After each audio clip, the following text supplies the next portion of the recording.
Sur Bismart, nous sommes depuis l'Infra Week Paris 2025. On est ravi d'accueillir Gérard Mestralet. Gérard, bonjour. Bonjour.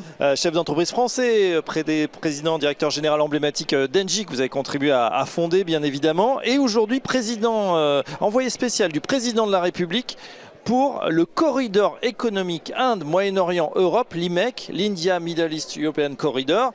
Vous allez créer, Gérard Mestralet, un peu la route de la soie occidentale. Alors expliquez-nous ce projet.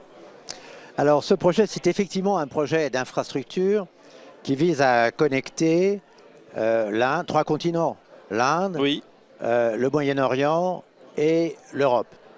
Il résulte d'un accord qui a été signé en septembre 2023 par 8 chefs d'État. Modi pour l'Inde, MBS pour l'Arabie Saoudite, MBZ pour les Émirats, plus 4 Européens, oui, le président Macron, le chancelier allemand, Madame Meloni, Madame van der Leyen au nom de l'Union en tant que telle, et les États-Unis. Les États-Unis qui ne sont pas sur ce corridor ont baqué complètement ce projet. Ça vise en fait à créer des infrastructures de transport de marchandises, maritimes et ferroviaires. Ça vise à créer des infrastructures de transport d'énergie, de l'hydrogène, de l'électricité décarbonée et aussi des transports de données numériques par des câbles de fibre optique reliant donc l'Inde, traversant le Moyen-Orient et allant jusqu'à l'Europe, c'est-à-dire pour nous principalement Marseille, mais aussi Trieste ou le Pirée. Oui, vous avez déclaré l'IMEC pourrait devenir un projet de paix, de prospérité pour toutes les régions qu'il traversera. C'est l'ambition de ce projet? Alors oui, l'ambition, elle est multiple, évidemment. D'abord, elle vise à accompagner et même accroître, stimuler les échanges commerciaux entre l'Inde, le Moyen-Orient et l'Europe. Ces échanges, d'ailleurs, entre l'Inde et l'Europe croissent déjà à plus de 6% par an, ce qui veut dire qu'ils vont doubler en 10 ans. Donc, de toute façon, les infrastructures actuelles ne vont pas être suffisantes. Donc, il va falloir les augmenter. Donc, premièrement, les échanges. Deuxièmement, il y a un objectif géostratégique pour rapprocher l'Inde de l'Occident. Oui. L'Inde, de temps en temps, est multi-alignée. De temps en temps, se retrouve un petit peu du côté de la Chine et de la Russie. Et c'est pour ça que les États-Unis ont mis leur poids dans la balance pour que l'Inde, là, marque un pas vers l'Occident. Une zone extrêmement dynamique, commercialement, industriellement, avec une population aussi grandissante. Et finalement, l'enjeu, c'est qu'elle ne reste pas dans l'orbite uniquement asiatique ou sur influence chinoise ou russe. Absolument.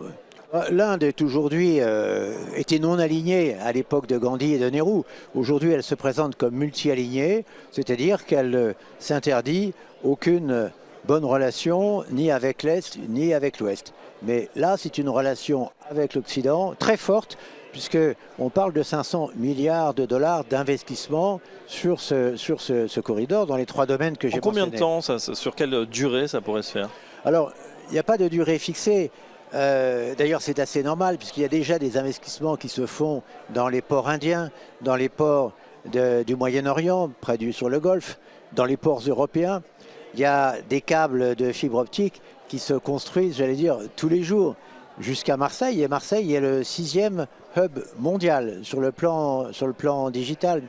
Il y a également des investissements qui se font pour produire massivement de l'hydrogène vert, oui, soit en Inde, soit en Arabie Saoudite ou dans les Émirats.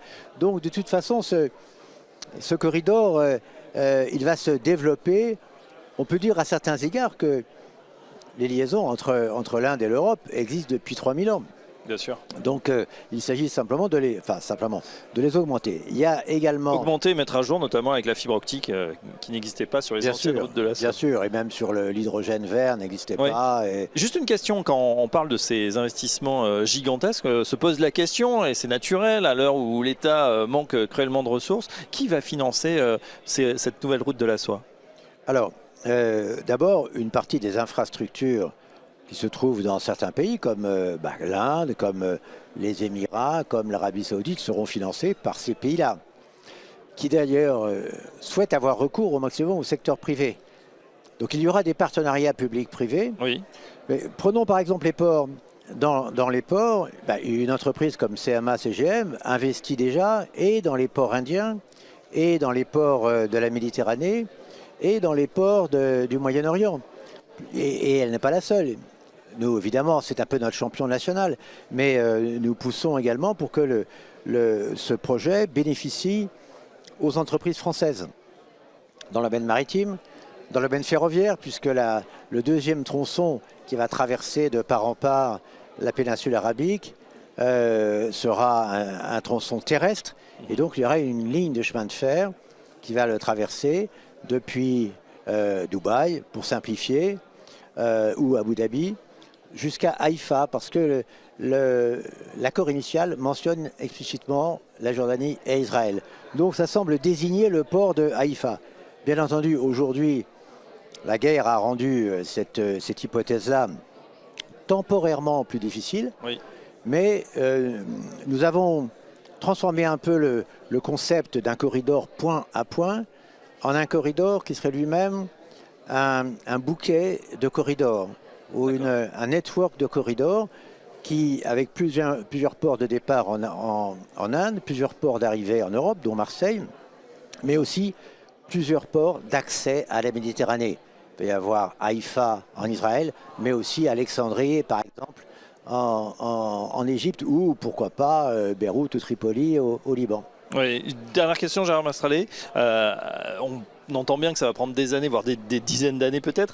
À horizon 2030, qui est demain, votre scénario le plus probable, c'est une route commerciale opérationnelle déjà sur certains endroits, ou avant tout un symbole politique face justement à la Chine qui est conquérante aujourd'hui?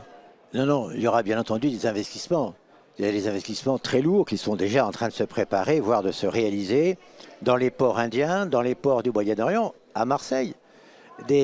Également des lignes de fibre optique qui sont en train de se construire, qui se développent sur tout le pourtour de la Méditerranée, soit complètement au nord, soit au sud. Il y a deux grands projets qui seront terminés pour 2030. Donc en 2030, oui, l'IMEC sera déjà une réalité, pas complètement finie, si je puis dire, mais néanmoins extrêmement puissante et en phase de développement rapide.